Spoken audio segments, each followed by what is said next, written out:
Para la siguiente práctica de símbolos digitales, vamos a hacer el diseño e implementación de un Dedicated Datapad y un General Datapad. Primeramente vamos a iniciar con el Dedicated Datapad. Teniendo un poco de contexto, hemos tomado la información de este libro, Lógica Digital y Diseño de Microprocesadores con VHDL. Un Dedicated Datapad o Datapad dedicado es prácticamente una parte de un sistema de cómputo o un procesador que se encarga de realizar operaciones específicas de manera eficiente y dedicada sin la necesidad de un diseño generalizado para realizar una amplia variedad de operaciones. En otras palabras, es un conjunto de componentes electrónicos diseñados para llevar a cabo tareas particulares de manera óptima. Son comunes en sistemas embebidos y procesadores de señales digitales y otros dispositivos especializados. En un datapad dedicado, los componentes, registros y unidades lógicas se organizan de manera específica para ejecutar ciertas funciones, como por ejemplo operaciones aritméticas, filtrado de señales, etcétera, dependiendo de la aplicación. Esto contrasta con los procesadores generales, como los CPUs, que se diseñan para manejar una variedad amplia de instrucciones y operaciones. La ventaja de este datapad dedicado es su eficiencia en la realización de tareas específicas, ya que no tiene la sobrecarga de manejar una amplia variedad de instrucciones y, por lo tanto, puede ofrecer un alto rendimiento para esas operaciones específicas. Sin embargo, su limitación es que no es versátil y no puede realizar otras operaciones que no estén diseñadas en su hardware específico. Por lo tanto, se utilizan en sistemas donde la velocidad y la eficiencia son esenciales y las operaciones son bien conocidas y predefinidas. Ahora vamos a abordar un poco nuestro código.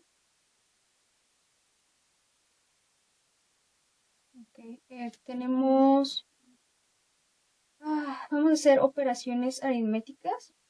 El código describe una entidad y su arquitectura en VHDL, representando el datapad dedicado con operaciones de suma, resta, multiplicación y división para números de 4 bits. Como siempre, empezamos primero con las bibliotecas.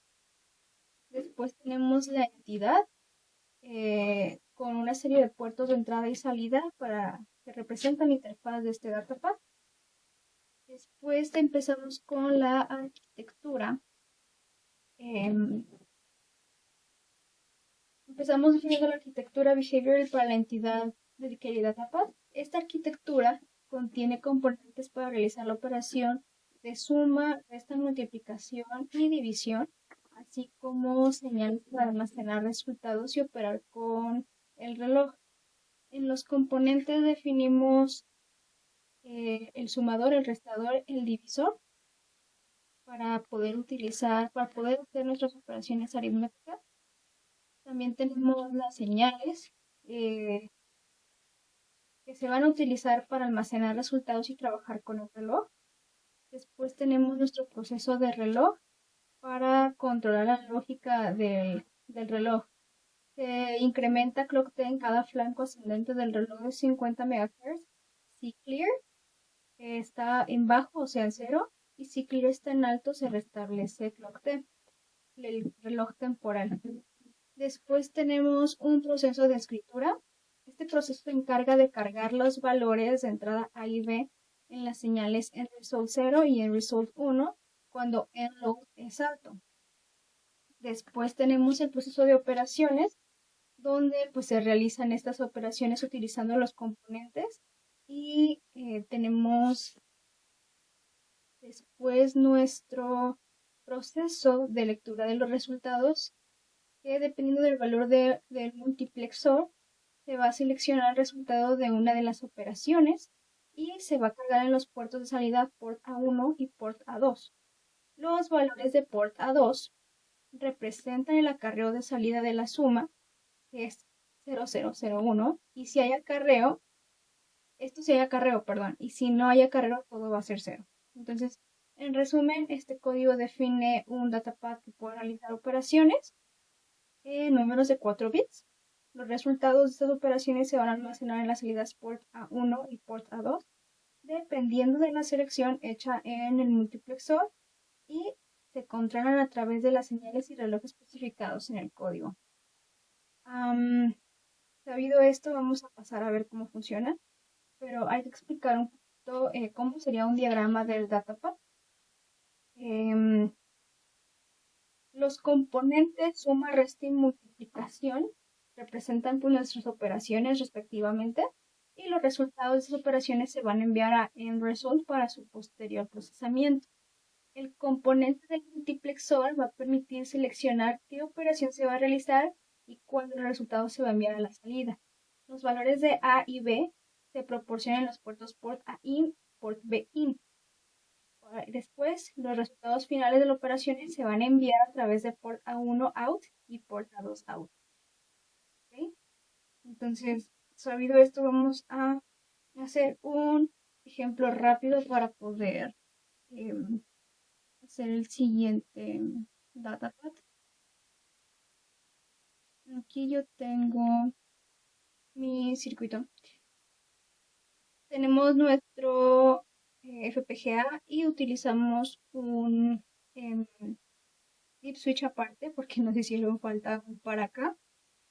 En la tarjeta dejamos el reset, dejamos el habilitar la carga de los datos, dejamos los valores de A, los valores de B y nuestros multiplexores, las entradas del multiplexor, ¿ok? Entonces,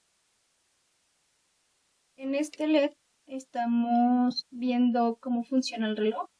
En caso de que yo pusiera un reset, que va a ser con el segundo switch, vamos a detener. ¿Okay? Se detiene y si lo dejo va a seguir funcionando.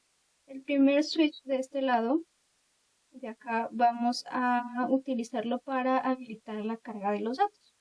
Entonces, un ejemplo rápido. Habilitamos la carga de los datos. Nuestros valores, nuestro switch para el multiplexor, que son estos dos primeros, están habilitados como primera opción en 0, 0, que va a ser nuestra suma. Después el 1 va a ser la resta, el 2 la división y el 3 la multiplicación.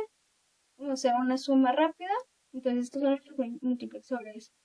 Nuestros siguientes 4 switches van a ser A y los siguientes 4 switches van a ser B. Entonces una suma rápida, ya que tenemos habilitado nuestra carga de datos, está en 0, que es nuestra suma, y vamos a poner 1, pasa directamente porque 1 más 0 pues es 0, 1 más 1 es 2, por ejemplo. Nuestras entradas son de 4 bits, pero nosotros hicimos nuestra salida de 8 bits por aquellos que son de 10, resultado de 10 o más. Por ejemplo, si yo pongo 8 más 8, tenemos un 16. 8 y no sé qué será, 18, 16, 17, 18. ¿Okay? Entonces con esto comprobamos nuestro datapad dedicated y vamos a hacer ahora el general datapad. ¿Okay?